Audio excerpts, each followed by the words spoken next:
¿Qué les parece si entramos rápido en materia de trabajo? Porque hoy continuamos con la serie La Ley de Dios y cómo aplica a los cristianos hoy. Esta lección de hoy es la tercera y última del tema Cristo, el fin y el final de la ley, argumentos y respuestas. 5 horas, mis amados hermanos, de instrucción bíblica. Esto no fue un comentario, esto no fue una opinión personal, esto no se estaba buscando defender absolutamente nada, ni posturas, ni nada por el estilo. Ha sido una instrucción línea por línea, verso por verso, precepto sobre precepto, en tratar de entender este tema tan importante y tan controversial como lo es la ley de Dios. Controversial porque nosotros lo hacemos controversial, no porque el tema a sí mismo inherentemente sea controversial. Nosotros somos los que complicamos en muchas ocasiones lo que la Escritura nos quiere decir, y mi intención ha sido el poder trabajar este tema para que tú puedas no solamente tener un fundamento sólido acerca de el tema de la ley de Dios en la Biblia, sino que sepas qué es lo que aplica, qué es lo que no aplica, por qué Jesús dijo ciertas cosas que parecía que estaba diciendo que la ley está vigente, que continúa hasta hoy. Entender algunos de esos textos que en muchas ocasiones se utilizan como un argumento para afirmar que la ley de Dios es aplicable a los hijos de Dios luego de la resurrección de Cristo. Así que si usted verdaderamente está interesado en conocer este tema, no puede hacer comentarios por allí porque vio 5 minutos de un video. Tiene que darse a la tarea de ver las 5 horas de estudio y luego usted va a poder tener un panorama mucho más amplio de cuál ha sido mi intención, de qué es lo que quiero comunicar y cómo lo estamos sosteniendo y apoyando con el texto y la revelación del nuevo pacto en nuestro Señor Jesucristo. Por eso, si usted no ha visto las lecciones anteriores, yo le exhorto a que vaya a mi canal de YouTube por allí y usted lo va a encontrar por Pastor Tommy Moya. Allí puede ver toda la serie que hemos predicado y estoy seguro que será profundamente edificado, retado y logrará tener un mayor entendimiento en uno de los temas más controversiales en el cristianismo contemporáneo. Bueno, una pregunta que muchas personas se hacen es si Jesús abolió la ley. Y usted va a encontrar muchísimas opiniones en cuanto al respecto, si la abolió en parte, si él quitó las ordenanzas de sacrificios y de ofrendas, pero dejó la ley de los 10 mandamientos.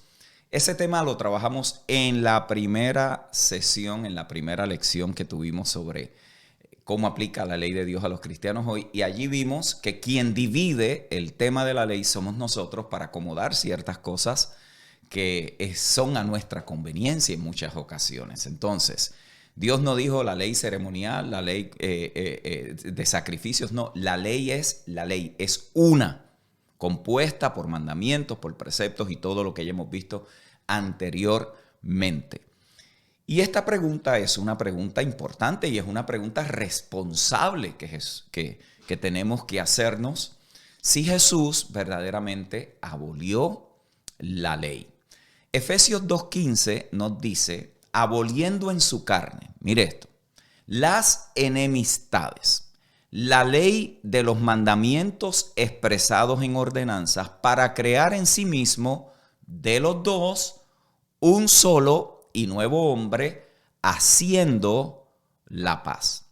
Note que el texto dice que Jesús abolió en su carne las enemistades, la ley de los mandamientos expresados en ordenanzas. La palabra allí es catargeo y significa que destruyó, desocupó, le puso fin, desligó.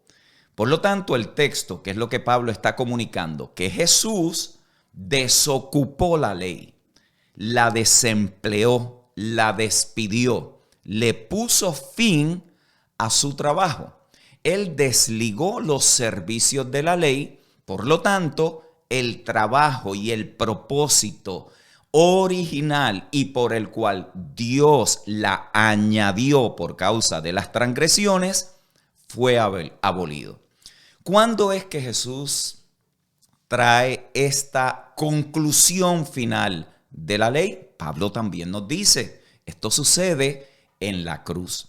Colosenses capítulo 2, verso 13 al 14 dice, y a vosotros, estando muertos en pecados y en la incircuncisión de vuestra carne, os dio vida juntamente con él, perdonándoos todos los pecados, anulando el acta de los decretos que había contra nosotros, que nos era contraria, quitándola de en medio y clavándola en la cruz. Esa palabra anulando es la misma palabra que se usa en Hebreos capítulo 7, verso 18, que dice, queda pues abrogado el mandamiento anterior a causa de su debilidad e ineficacia. La palabra catargeo se utilizaba como un término legal y significaba revocar, anular. Implica que la ley fue invalidada, abrogada. En otras palabras, los requisitos de comportamiento que exigía la ley en el Antiguo Testamento, en el Viejo Pacto, fueron puestos a un lado, fueron cancelados, anulados, terminados y desplazados. Jesús pagó el precio y nos redimió de la maldición de la ley. Gálatas capítulo 3, verso 13. Y dice que Él redimió, recuperó para sí mismo, pagó un precio y este precio fue de sangre. Con su propia sangre, Él nos redime a los que estaban, dice Pablo en Gálatas capítulo 4, verso 5, a los que estaban bajo la ley. La desvinculación de la ley también Pablo la hace evidente en Romanos 3:21 cuando dice, pero ahora, por favor préstele atención, pero ahora, coma. ¿Qué significa una coma? Que hay que hacer una pausa. Aparte de la ley, coma, se ha manifestado la justicia de Dios testificada por la ley y por los profetas. Préstele atención a ese texto, mis queridos hermanos y hermanas en el Señor. Pero ahora, aparte de la ley, se ha manifestado la justicia de Dios, testificada por la ley y por los profetas. La pregunta que tendríamos que hacerle al texto es, ¿cuál es la justicia de Dios testificada por la ley y por los profetas? Y la respuesta está en que la justicia de Dios se encarnó en Jesucristo, quien es la justicia de Dios. Y esto fue testificado proféticamente por la ley y los profetas. ¿Por qué? Porque tanto la ley como los profetas apuntaban, indicaban, señalaban, anticipaban aquel que había de venir. Por eso, las implicaciones subjetivas de la abolición de la autoridad de la ley en la vida de los hijos de Dios se explican en varios pasajes del Nuevo Testamento. Por ejemplo, en los primeros versos de Romanos 7, que usted lo debe de haber leído varias veces, Pablo utiliza la analogía de una esposa que ya no está sujeta a un marido que murió, sino que ahora tiene un nuevo marido. Si usted no ha escuchado mi mensaje en YouTube acerca de casados pero miserables, yo le exhorto a que usted lo busque para que logre entender el tema que allí utilizo una figura hablando de Carmen Gente y Pedro Ley. De allí es que sale ese mensaje del capítulo 7. Ese mensaje yo lo prediqué unos 20 años atrás, imagínense. Ha llovido bastante de allá para acá. Sin embargo, esta forma de poderlo ilustrar nos ayuda a entender qué es lo que Pablo está comunicando allí. Él está diciendo que esta esposa que estaba casada con su marido y este marido muere, ya ella no está sujeta a esa esposa porque el marido murió. Y el punto que él hace es que los hijos de Dios ya no están sujetos a la ley. Romanos capítulo 7, verso 4. Así también vosotros, hermanos míos, habéis muerto a la ley mediante el cuerpo de Cristo para que seáis de otro. ¿De quién es el otro? Del que resucitó de los muertos, a fin de que llevemos fruto para Dios. No pierda esto de vista. Note otra vez, léalo allí, lea allí el texto. Por eso es que me he tomado el tiempo para que usted lo pueda tener allí de frente y no solo me escuche, porque muchos de ustedes no están en un momento que pueden buscar ahora su Biblia y buscarlo por sí solo y se lo facilito aquí para que lo vean textualmente. Así también vosotros, hermanos míos, habéis muerto a la ley mediante el cuerpo de Cristo para que seáis de otro. ¿De quién? Del que resucitó de los muertos. ¿Quién es ese? Por supuesto que no es Moisés, por supuesto que no es Aarón, por supuesto que no son ninguno de los sacerdotes del Antiguo Testamento, para que seáis del que resucitó, Jesucristo el Señor, a fin de que llevemos fruto para Dios. Así que la ley ya no tiene jurisdicción en la vida de un hijo de Dios.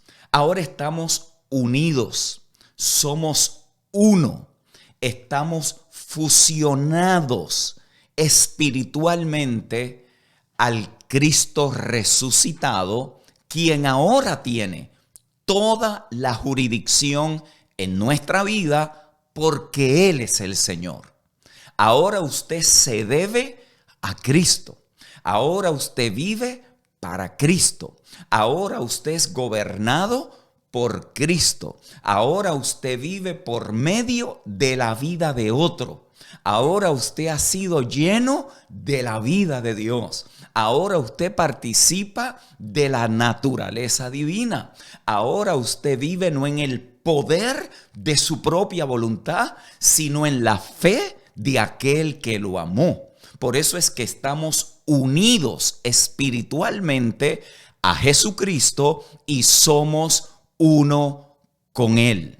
El verso 6, Pablo continúa el argumento y dice, pero ahora estamos libres de la ley por haber muerto para aquella en que estábamos sujetos. De modo que sirvamos bajo el régimen nuevo del Espíritu y no bajo el régimen viejo de la letra.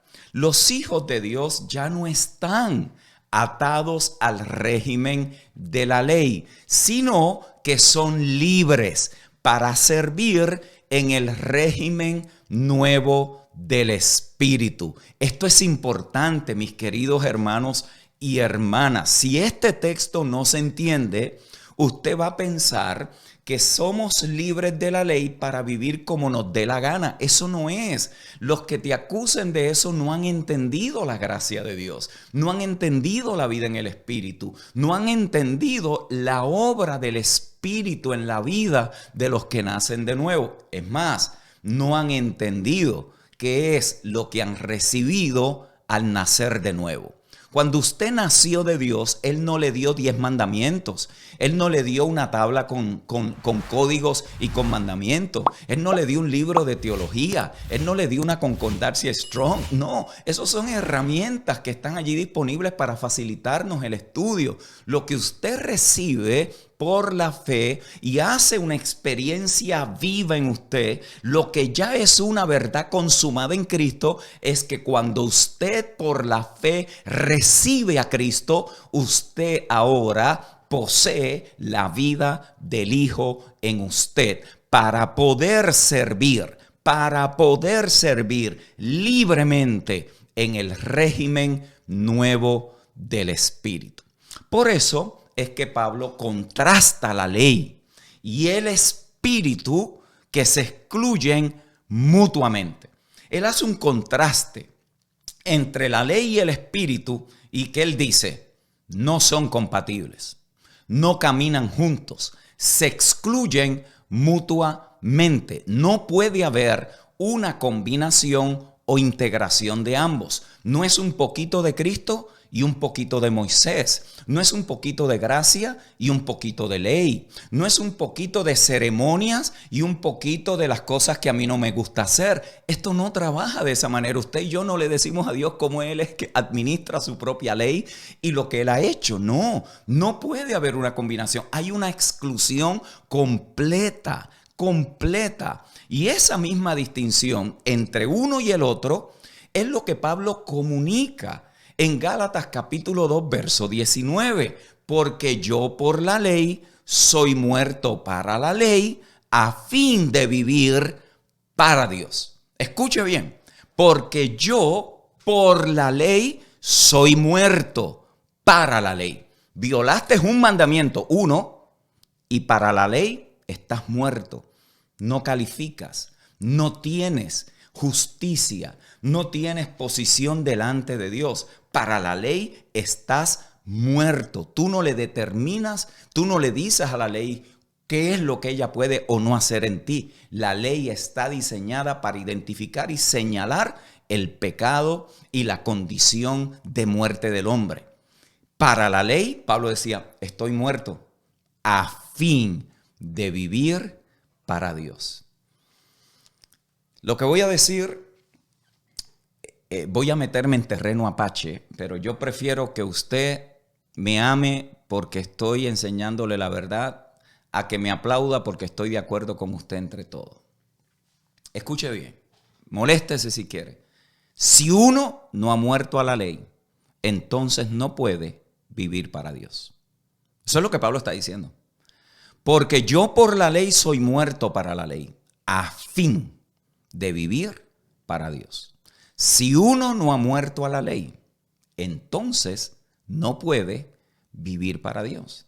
Si un hijo o una hija de Dios no entiende que la ley no tiene jurisdicción en su vida, que la ley no tiene ninguna eficacia en su vida como hijo o hija de Dios, entonces no puede vivir para Dios. Y no haga equivalente vivir para Dios con estar 7 días metido en cultos. No haga equivalente que usted está viviendo para Dios porque usa un kipá, porque se pone un manto de oración o porque fue a Jerusalén. No haga equivalente nada de eso. Eso no está mal. Siéntase con la libertad de hacerlo. Esa es la belleza de la gracia. Siéntase con la libertad de hacerlo. Pero usted no puede decir que está viviendo para Dios si lo que está haciendo es observando reglamentos de la ley. Pablo dice, para la ley estás muerto. ¿Por qué esto es importante? Porque toda la fe debe estar en Jesucristo sin permitir que la ley tenga jurisdicción en nosotros. Usted vive para Dios, no porque está allí cumpliendo mandamientos. Usted vive para Dios porque en la vida del Hijo usted está viviendo para el Padre, para Dios. Usted está dando fruto de justicia porque está caminando y viviendo en la vida del Espíritu. Esta es la razón, mis queridos hermanos, por la que hay tan poco vivir para Dios en muchas ocasiones en nuestras congregaciones. La gente se conforma con ir un domingo y calmar la conciencia. La gente se conforma con cantar 3 rápidas y 2 lentas. Algunos dicen que si no hay buena música, pues ellos como que no sienten que le están sirviendo a Dios. ¿Vio? Usted no vive para Dios porque tiene una cantidad de muletillas que son los que lo sostienen. Usted vive para Dios porque usted está totalmente desligado de la condenación de la ley para que la vida del Hijo en usted pueda manifestarse. Los que no han aceptado que han muerto a la ley, mis amados hermanos, siempre estarán buscando justificarse porque están observando, obedeciendo a la ley. Así que, si esa es nuestra condición, por demás murió Cristo, porque entonces nuestra justicia sería por la ley. Y Jesús no fue 50% justicia Él y 50% la justicia de la ley. No, Él es el Señor de nuestra vida. Cuando hay alguna adherencia continua a la ley, el hijo o la hija de Dios nunca va a poder entender lo que Pablo escribe en el siguiente verso. Ya no vivo yo, sino que Cristo vive en mí. Ya no vivo yo. Dice, si para la ley estoy muerto y de esta manera es que yo puedo vivir para Dios, entonces ya no vivo yo. Cristo es el que vive en mí. Así es como vivimos para Dios. Capítulo 2, verso 19. ¿Cómo vivimos para Dios? Capítulo 2, verso 21. Por la gracia de Dios, que no es otra cosa que la dinámica de la vida del Cristo resucitado, manifestándose a través de nuestro comportamiento. No poner toda la fe en la eficacia de la vida del Cristo residente es anular la gracia de Dios. Gálatas 2:21. De hecho, lo de Cristo os desligáis, los que de la gracia habéis caído, los que por la ley se justifican. Por lo tanto, nuestra fe tiene que estar ¿en quién? En Cristo. Cuando no es Cristo la razón, la fuente, el motivo, la potencia, el poder, la energía, la fortaleza de nuestra vida en Dios, lo que estamos haciendo es rechazando la gracia, la estamos negando, la estamos invalidando. No estamos viviendo por esa vida de Cristo en nosotros. Mis queridos hermanos, los hijos de Dios han quedado libres de la ley, libres de la ley. Romanos 7:6. Los hijos de Dios han sido desvinculados del efecto operativo de la ley. ¿Por qué? Porque la ley no es tu jefe. La ley no es tu jefe. Hemos sido liberados. ¿Para qué? No para que vivamos como nos dé la gana, sino para que sirvamos a Dios. No bajo el régimen viejo de la letra, sino bajo el régimen nuevo del Espíritu. Nosotros no vivimos para estar sirviendo a la ley, vivimos para servirle a Dios. Si esto no se entiende, mis amados, es como rechazar a nuestro Señor Jesucristo. De hecho, hay una cantidad de textos que nos ayudan a entender que los hijos de Dios no estamos bajo la ley, no estamos bajo la jurisdicción de la ley, por lo tanto, no estamos sujetos a ella. Utilizando la analogía del tutor para el propósito, como ya hemos visto anteriormente, instrumental de la ley, Pablo dice que ya no estamos bajo ese ayo. Gálatas 3:25, pero venida la fe, ya no estamos bajo el ayo. Y allí Pablo nos está diciendo que entonces ya estos que están en la fe de nuestro Señor Jesucristo, ya no están bajo las directivas, las disciplinas de la ley que estaban diseñadas exclusivamente ¿para qué? Para servir de guía a los niños. Ahora en Cristo hemos alcanzado la mayoría de edad como hijos de Dios por la fe en nuestro Señor Jesucristo. Por eso es que el verso 16 dice, pues todos sois hijos de Dios por la fe en Cristo Jesús. Para los propósitos de Dios, usted está en Cristo, el cual alcanzó la plena madurez y edad. Ahora usted y yo estamos experimentando en tiempo real ese proceso de madurez espiritual. Pero en cuanto a posición, en cuanto a estatus, en cuanto a postura, usted es como si estuviera la edad adulta para poder heredar. El problema es que siendo herederos, en ocasiones todavía seguimos viviendo y pensando como si fuéramos niños. Ahora usted está sometido únicamente al señorío de Jesucristo. En 1 Corintios, capítulo 9, verso 20, Pablo vuelve a indicar que él mismo no estaba bajo la ley. Pero los judíos que no habían recibido a Jesucristo seguían en una sujeción autoimpuesta. De hecho, era religiosamente impuesta a la ley. Mire cómo lo dice él en 1 Corintios 9:20.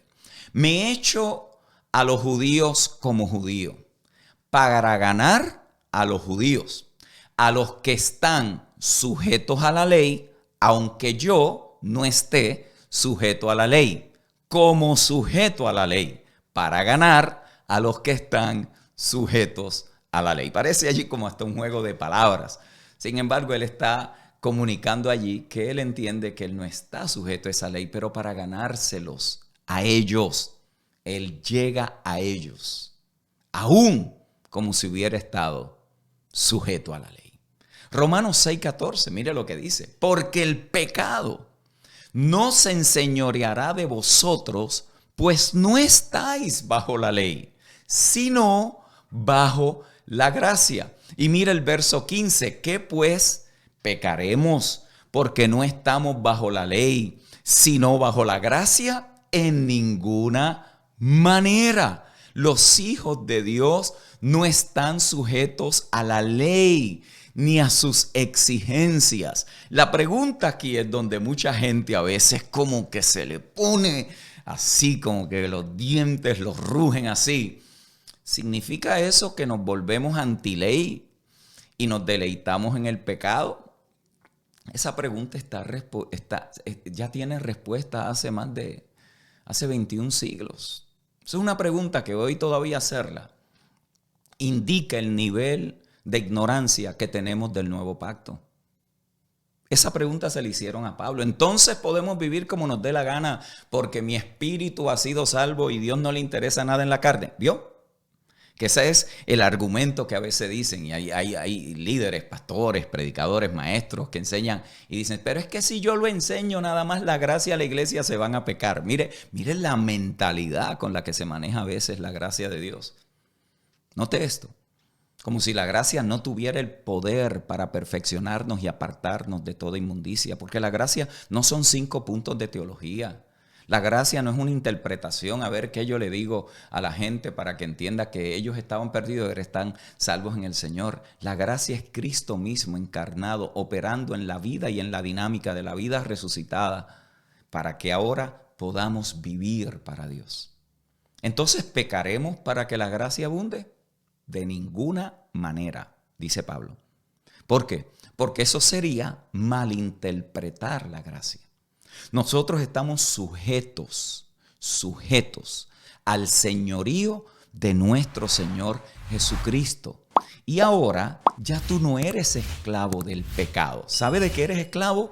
De la justicia. Romanos capítulo 6, verso 16 al 22. Y a medida que Dios manifiesta su carácter de justicia en nuestro comportamiento, mediante la dinámica de la vida de nuestro Señor Jesucristo, estamos caminando en esa santidad de Dios, participando de esa naturaleza de Dios, estamos manifestando la vida del Cristo resucitado. Por eso es que vivir bajo la gracia nunca te llevará a pecar. Tú pecas porque no te gusta. Yo peco porque me gusta. Tú pecas, no tienes excusa para pecar bajo la gracia. Tú no puedes buscar allí una justificación. Tú no puedes allí irte a pecar y decir que Dios me ama y como Él me ama de esta manera, Él no le importa lo que yo hago. Sí, a Él le importa porque tú fuiste comprado con precio de sangre. Vivir bajo la gracia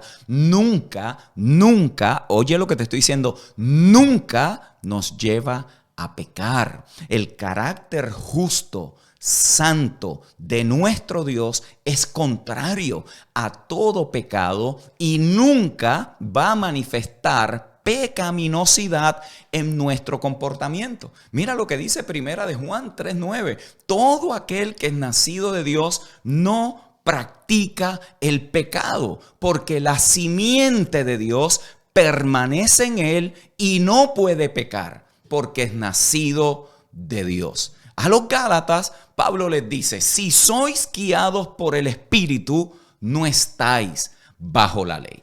Ser guiados por el Espíritu de Cristo es vivir bajo la gracia de Dios, sometidos, sujetos, gobernados por el señorío de nuestro Señor Jesucristo. Esa vida de Cristo es incompatible con estar sujeto a la ley. Tratar de estar observando y guardando mandamientos es incompatible. Lo que Pablo está argumentando aquí en ese capítulo 5 de Gálatas es esta dicotomía radical que hay en estar bajo la obligación de guardar toda la ley. Toda la ley, no tienes opción para guardar los que a ti te gustan, interpretar los que más te convienen. ¿Es toda o es nada? Capítulo 5, verso 3 de la carta a los Gálatas. Él hace una dicotomía, una separación radical.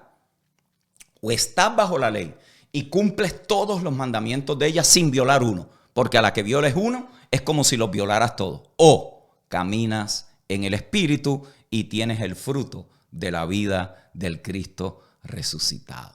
Así que lo que él hace allí es que advertir a estos creyentes que estas dos cosas son mutuamente excluyentes, totalmente incompatibles. No puede ser un poquito de Moisés y un poquito de Cristo, un poquito de ley y un poquito de gracia, un poquito de nuevo pacto y un poquito de viejo pacto. No puede ser. El nuevo pacto los redefine todo, no deja absolutamente nada fuera. Todo es redefinido por el nuevo pacto. No se pueden fundir, no se pueden integrar la ley y la gracia. O es una o es la otra. Y cuando es una, se evidenciará, y cuando es la otra, se evidenciará también. O son las obras de la carne, capítulo 5, verso 19 al 21 de Gálatas, o es el fruto del Espíritu, que él lo menciona, que no es otra cosa que una expresión del carácter y de la vida misma de Cristo en nosotros. Mis amados hermanos y hermanas en el Señor, la evidencia bíblica es contundente. Si usted está en Cristo, ojo con esto, si usted está en Cristo, estar en Cristo no es equivalente a ser miembro de una religión cristiana. Llámese como se llame, católico, presbiteriano, metodista, pentecostal, lo que sea. Eso no es estar en Cristo. Si usted está en Cristo, usted no está bajo la ley. La ley no tiene jurisdicción en su vida porque usted no vive por el poder de la ley, sino por el poder de la vida resucitada de Cristo el Señor, que le ha sido impartida para que usted pueda vivir para Dios y llevar fruto de justicia. Aunque la ley se afirma en sus propósitos históricos, es abolida como el medio de Dios para relacionarse con la humanidad. Dios no se relaciona con la humanidad basado en 10 mandamientos. Dios no se relaciona en la humanidad porque usted quiere ahora adoptar la cultura de los judíos. Dios no se relaciona con la humanidad porque usted viene de la 7ª tribu de qué sé yo quién. Dios no se relaciona de la humanidad porque usted ahora quiere hablar hebreos. Dios se relaciona con la humanidad en un solo término. ¿Están en el Hijo o no están en el Hijo? No hay otra. No hay otra. Una sola forma es con la que Dios se identifica hoy con la humanidad. Por eso Él se hizo como uno de nosotros en Cristo. Terminemos entonces esta lección hablando un poco de la aplicación de la ley. La pregunta sería, y es muy válida, si tiene la ley del Antiguo Testamento alguna aplicación para nosotros hoy. Otra pregunta que tendríamos que considerar es, si se aplicara, si tuviese la ley alguna aplicación para hoy, ¿a quién se le aplica? Y si hubiese alguien a quien esta ley se le aplica, ¿cuáles son sus propósitos? Otra pregunta sería, ¿por qué o para qué serviría la ley del Antiguo Testamento si todavía estuviera en vigor? ¿Podría decirse que el propósito esencial de la ley sigue vigente, ya que el carácter de Dios sigue siendo revelado por la ley escrita? Son preguntas legítimas. Son preguntas que tenemos que responder. Son preguntas que debemos de tener una respuesta para ellas. El propósito esencial de la ley, como ya hemos visto, ha sido tan superado por la revelación superior del carácter de Dios en el Hijo, que en realidad lo que Cristo hizo es tan magno, es tan claro, no es una sombra, es tan preciso que la ley literalmente fue severamente limitada y se hace innecesaria. Lo que Dios quiso comunicar a través de la ley, que eran dos cosas, la condición del hombre y la necesidad de un Salvador, y el carácter santo de Dios. Quien eso lo hace claro es el Hijo. Es el Hijo el que revela al Padre, no es la ley. La ley no es Dios. La ley no se puede deificar. La ley usted no la puede poner equivalente a como si fuera Dios. Quien revela al Padre es el Hijo. Mateo 11:27.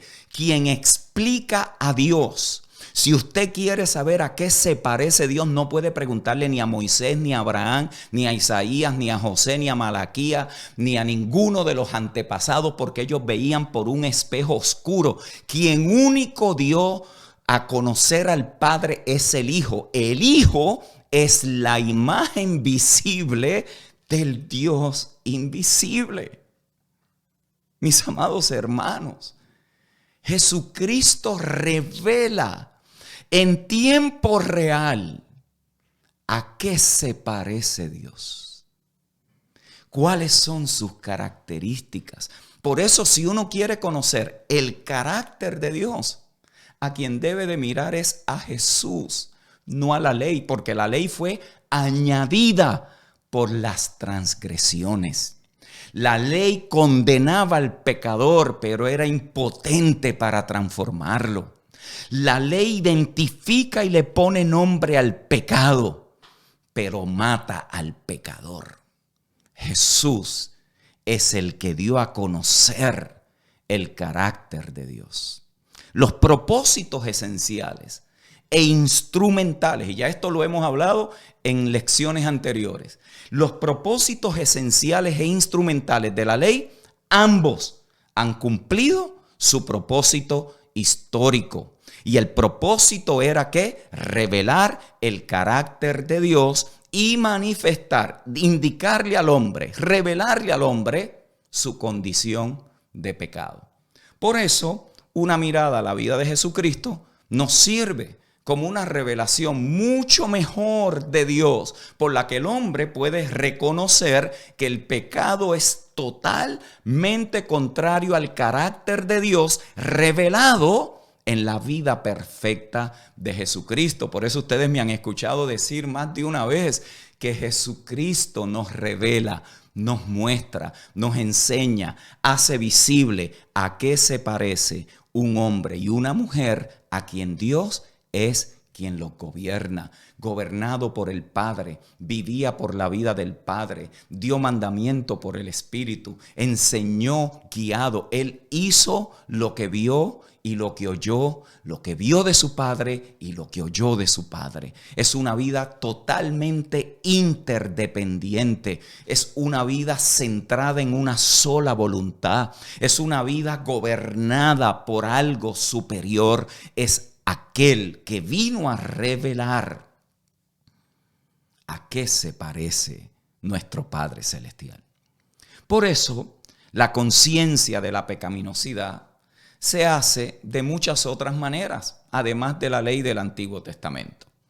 Cuando usted mira la condición del ser humano, el egocentrismo, el egoísmo, el narcisismo, el esfuerzo propio, el rendimiento inadecuado, la autosuficiencia, la disfuncionalidad que hay en la humanidad, el negativismo, las tendencias controladoras, manipuladoras, el desamor, la infidelidad, la infelicidad, la amargura, el resentimiento, la ira, la incapacidad de cumplir con nuestras propias expectativas, las obsesiones, las compulsiones, las adicciones, mis amados, todo eso revela al hombre una y otra vez en sus propios fracasos. No hace falta la ley del Antiguo Testamento para revelar la condición pecaminosa del hombre de hoy. El propósito preparatorio de la ley también se cumplió. También lo hizo. Por eso es que la ley es buena, santa y justa, porque cumplió lo que el bueno, santo y justo quería que hiciera. Por eso es que era una sombra de lo que había de venir. Por eso el guardián, el ayo, el tutor ya está desempleado para el pueblo de Dios. ¿Por qué? Porque ahora la iglesia en Cristo ha alcanzado la estatura del varón perfecto. Y uno dice, pero con esta condición en la cual está la iglesia, exactamente. Porque ya nosotros no partimos de un déficit para ganar algo que nosotros no podemos lograr. Nosotros estamos completos en Él, pero ahora tenemos que hacer experiencia en nuestra vida de obediencia a la fe, aquello que ya es una verdad consumada en Cristo el Señor. Usted no está tratando de alcanzar algo, usted está caminando en la manifestación de algo que ya está consumado. Y a la medida que respondemos a los tratos de Dios, a la guianza del Espíritu, a la vida del Espíritu, a la comunión en el Espíritu, a la comunión con el Hijo, a la comunión con el Padre, a la comunión con los hermanos, en esa vida que está continuamente siendo gobernada por la realidad de Dios por medio de la vida de su Hijo, usted y yo no vamos a producir nada nuevo. Vamos a producir, como dice Pablo, todo el bien que está en nosotros. Eso es madurar espiritualmente. Eso es caminar en la obediencia de la fe. Por eso, cuando nosotros simplemente nos quedamos allí en ver que el paidagogos, el tutor, todavía es necesario, estamos haciendo una interpretación equívoca. Estamos malentendiendo la analogía, donde para comenzar es que hay que decirle lo que dice la ley, porque si no se apartan, si no se vuelven al mundo, si no, no pueden vivir para Dios, como si la ley hoy reemplazara la obra del Espíritu. La obra del Espíritu, el cual fue dado para enseñarnos todas las cosas. Por eso es que la ley nunca tuvo un propósito conductual. La ley nunca pudo cambiar el comportamiento de los judíos. Nunca fue funcional. Si no lo tuvo para ellos, créame que no lo va a tener hoy. En la ley no hay ninguna dinámica, no hay potencia de transformar al pecador, no hay manera de que la ley te pueda empoderar para cumplir con las exigencias de Dios en la ley. La ley no tenía un propósito vital. Pablo dice que la ley no tenía vida. La vida y la justicia y la salvación no son el resultado de la ley, son el resultado de la vida en Jesucristo. Por eso es que no hay ningún propósito válido para que la ley del Antiguo Testamento sirva hoy en la vida de los hijos de Dios. Pero hay que hacer otra pregunta. ¿A quién se le aplicaría la ley del Antiguo Testamento si tuviera un propósito? ¿Sigue aplicándose la ley a los judíos? ¿Sigue siendo la base del judaísmo? La ley tenía un propósito histórico, válido. Jesús lo afirmó, los apóstoles lo afirmaron. Todo el Nuevo Testamento afirma el propósito esencial e instrumental de la ley para el pueblo judío. Para el pueblo judío, desde Moisés hasta Jesucristo. Pero en la cruz, Jesucristo declaró: consumado es. Los preliminares de la ley y del judaísmo terminaron como religión y como pacto. Ahora Dios ama a las personas, judíos, palestinos, boricuas, venezolanos, cubano, no importa qué religión, qué nacionalidad, qué raza sean, si quieren llegar a Dios no es por medio de la ley, no es haciéndose judíos culturalmente, ahora tienen que venir a la fe de nuestro Señor Jesucristo para que puedan ser parte de la familia de Dios, el pueblo de Dios, a lo que Pablo le llama el Israel espiritual. Otra pregunta para terminar. ¿Se aplica la ley del Antiguo Testamento a los no cristianos? Esta sí que es buena. ¿Se aplica la ley del Antiguo Testamento a los no cristianos? Piense. ¿Se aplica? La ley del Antiguo Testamento fue pensada original e históricamente solo para el pueblo hebreo. Nadie más.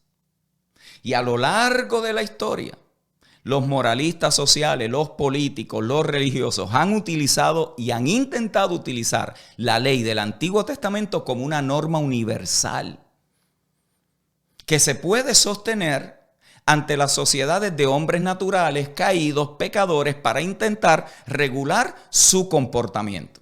¿Vio? La ley del Antiguo Testamento se presenta entonces como una ley natural divina, que se le impone a todos los hombres naturales y que se utiliza para la restricción del mal en la sociedad.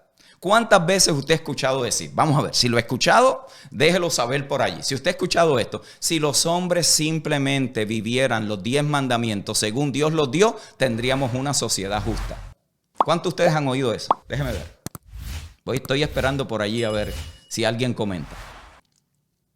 Si los hombres simplemente vivieran según los 10 mandamientos, tendríamos una sociedad justa. Note, ¿será posible eso? ¿Será posible que se puedan vivir sin haber nacido de Dios lo que la ley establecía? Muchas veces lo he escuchado, nos dice por allí Michelle. Desde siempre, dice Sandra. Eso es falso. Eso nunca funcionó y tampoco va a funcionar hoy. Las leyes sean las que sean. Pablo dice, no tienen ningún poder contra los apetitos de la carne. Colosenses 2:23. Sean las que sean, las del sábado, los 10 mandamientos, la que sea, no tienen poder sobre la carne. A la carne usted no la puede controlar con la ley. Lo contrario, la revuelca. Por eso es que la moral puede ser legislada, pero nunca produce justicia. Ojo, la moral puede ser legislada. Seguro que puede ser legislada.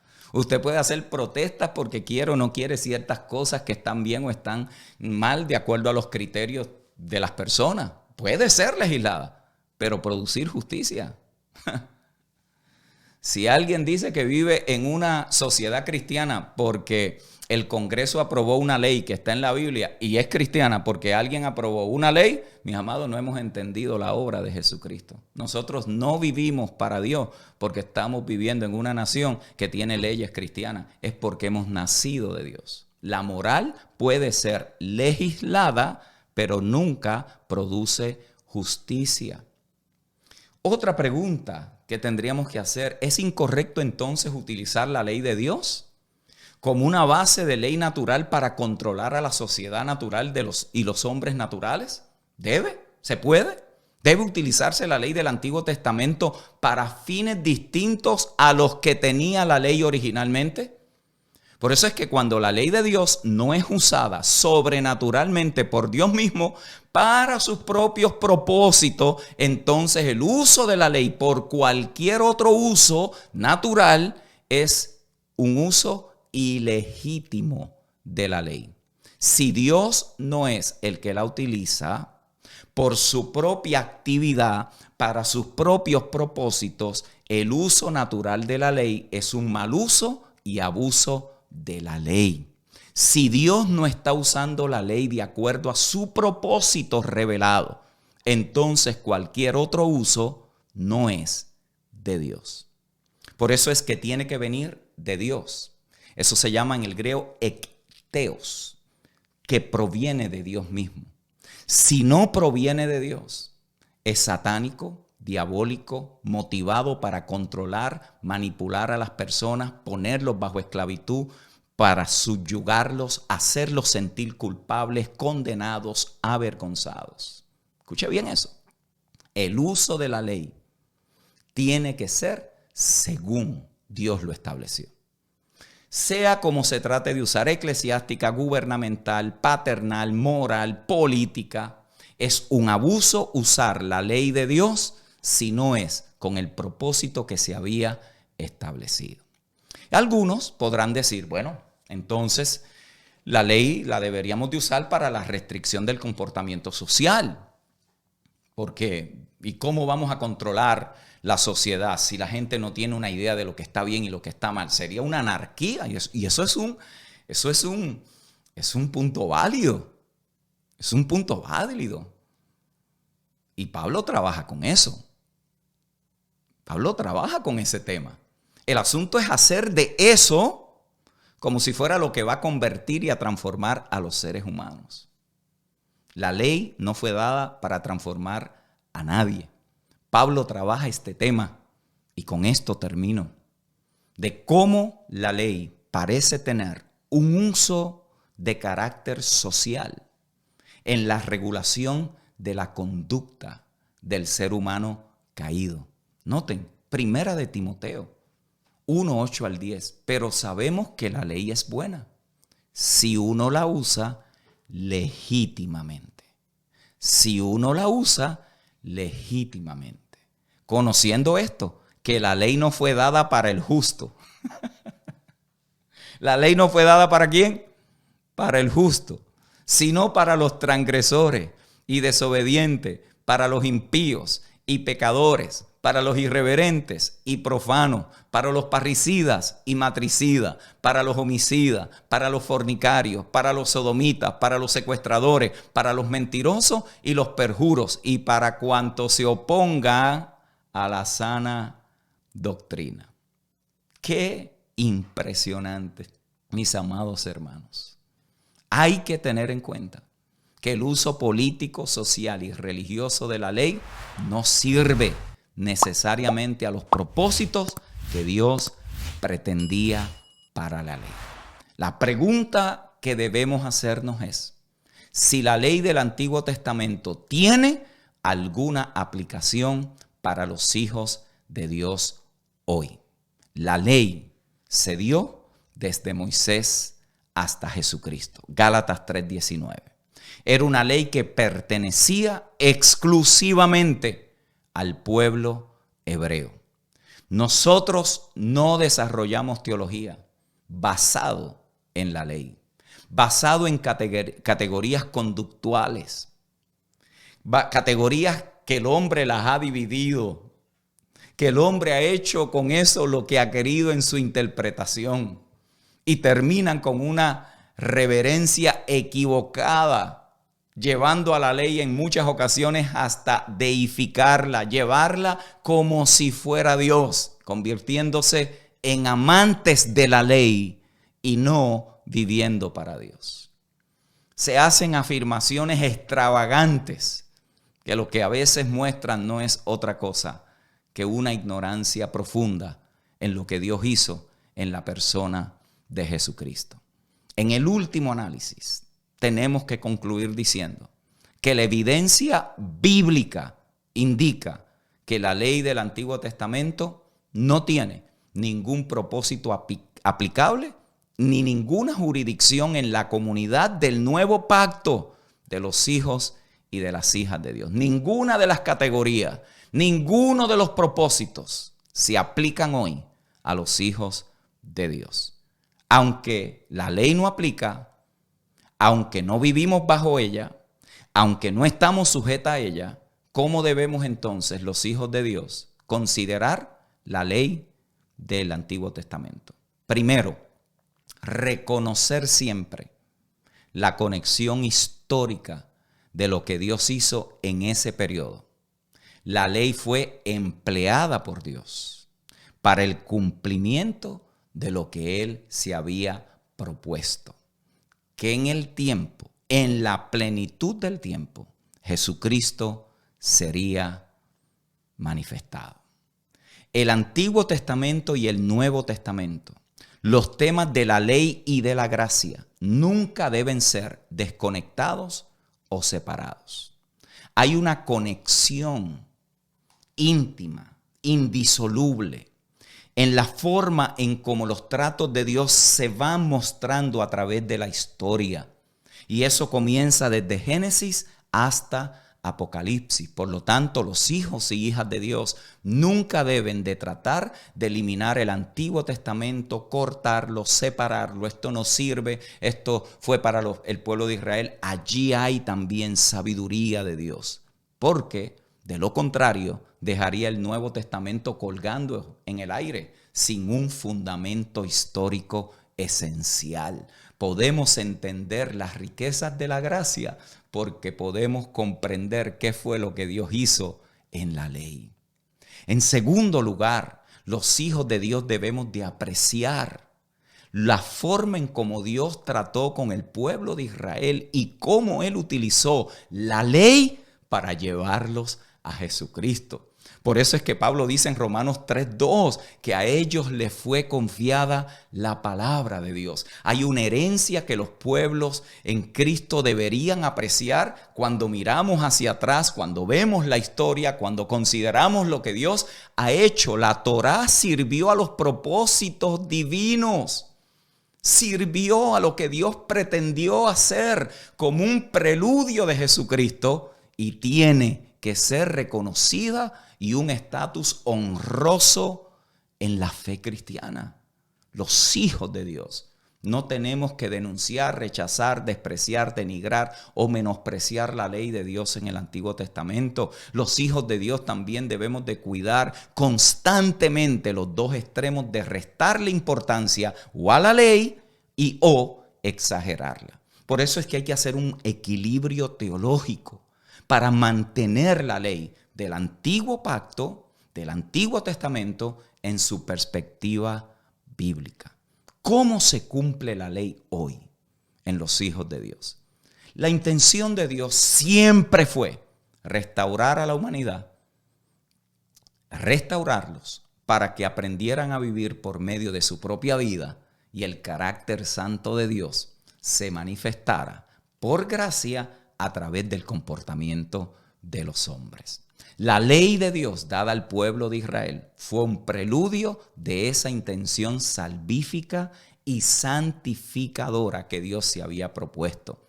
Pablo lo dice en Romanos 8:4, que la justicia de la ley se cumple en nosotros, que no andamos conforme a la carne, sino conforme al Espíritu.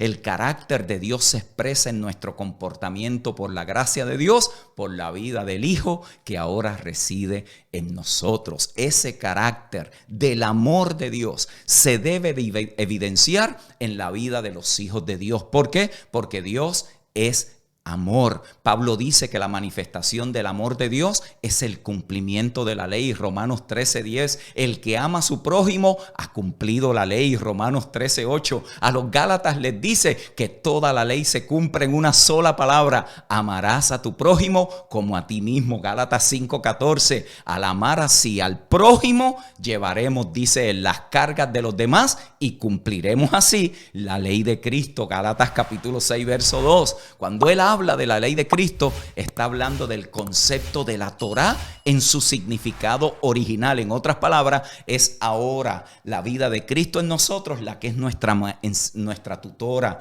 nuestra instrucción, nuestra enseñanza, nuestro guía. Es la vida que nos conduce, que nos dirige, que nos gobierna, que nos va llevando en obediencia en la voluntad del Padre. Cristo ahora habita en sus hijos y Él es la Torá viva. Él es la directiva de Dios. Él es el guía. Él es el que nos dirige. Él es el que ahora nos lleva a vivir una vida en obediencia que agrade a Dios y que lleve fruto de justicia. Por lo tanto, Cristo es el único que está autorizado para que en la vida de los hijos de Dios ellos puedan vivir en obediencia para Dios. Aquella ley estática, aquella ley que no tenía vida, tuvo su conclusión. Y ahora vivimos en el poder de la vida de la ley de Cristo el Señor. Esa vida que Pablo le llama la ley de Cristo y que dice que ahora él vive por la ley del Espíritu de vida en Cristo Jesús. El escritor de la carta a los Hebreos, citando a Jeremías, dice que en el nuevo pacto los hijos de Dios tienen la ley de Dios escrita en sus mentes y en sus corazones. Todo el objetivo de la ley se ha cumplido en Jesucristo, quien ahora se convierte en la ley perfecta de Dios, para que el hombre pueda ahora cumplir la intención de Dios.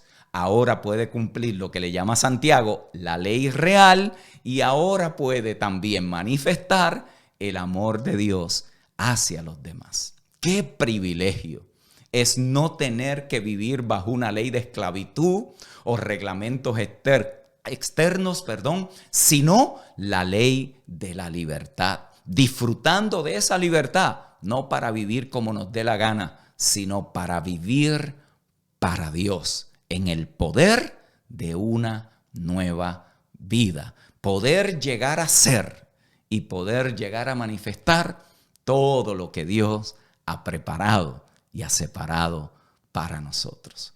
Bueno, mis amados hermanos y hermanas en el Señor, esto ha sido hoy de largometraje.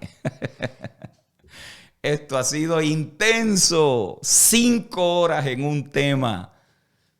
Aquí usted tiene para dar un año de estudio poco a poco, preparándose, usando todo este recurso para que le sea útil y de bendición y pueda disfrutar esta libertad con la cual el Hijo nos ha hecho libre. Quiero recordarle, mis queridos hermanos, si usted quiere profundizar en estos temas aún más, poder compartir allí lo que tiene que ver cómo vivimos en esa vida del Hijo. Yo le invito. Tenemos ahora mismo 60 días que usted se puede matricular. Mire, puede ver casi todas las enseñanzas de esa serie de Aprendiendo a Vivir por la Vida de Cristo en Nosotros completamente gratis. Aprópiese de estos recursos. Cómase un hamburger menos. Tómese 3 tazas de café menos. Le aseguro que le va a hacer bien. Cientos de estudiantes testifican de eso. Lo va a disfrutar. Y si no le es edificante, no tiene nada que perder. Lo cancela. Eso es lo de menos. Pero yo le invito a que usted participe de esto, lo disfrute, pueda estar allí, conectarse con cientos de estudiantes que hoy son parte de esa experiencia y estudiar la palabra de vida a la luz del nuevo pacto, enfocado en el propósito eterno y viviendo en el poder de esa vida resucitada. Comunidad virtual Transformados en Cristo, visítelo por allí, transformadosencristo.com.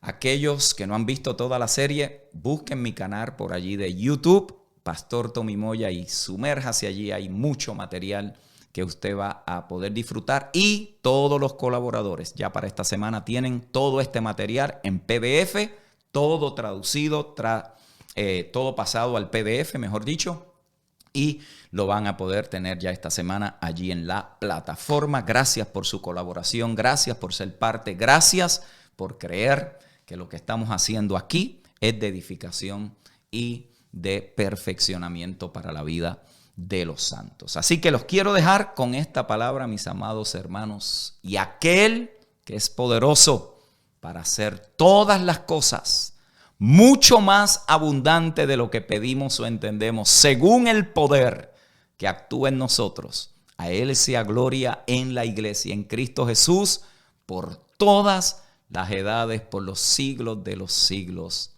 Amén. Solo Él es digno, solo es merecedor de gloria y de honra. Que tengan una hermosa semana. Bendecidos y bendecidas son todos. Y bueno, nos mantendremos en contacto por allí en los medios sociales. Reciban un abrazo en el nombre del Señor y gracias por haberse conectado en este día.